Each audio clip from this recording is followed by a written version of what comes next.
讲到空气污染的问题是真严重，环保团体抗议，因认为讲这兴达电厂呢答应无要烧土炭发电，确实拢无伫咧做，甚至提出数据来证明，讲伫咧272公里的以内范围拢会受到污染。要求伫兴达电厂4代烧土炭基础，伫12月初10，也就是国际人权日之前，就要赶紧改变，袂当搁再使用土炭咯。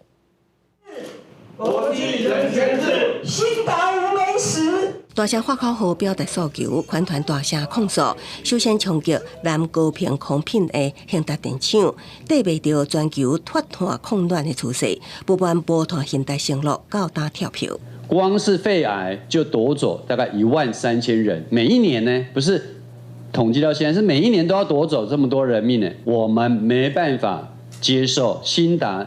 再燃烧多一天。我们也关心到是说，那这个空气或者是人民在健康的议题上面的话，也是息息相关。我们应该要将知识化为行动力。环团也提出数据指出，现代拓电污染半径范围影响宽达到272公里，包括上北在内的人口密集8大都会区，全台各县市测站拢会当测到现代污染扩散的 PM2.5排放值。咱全台湾其实是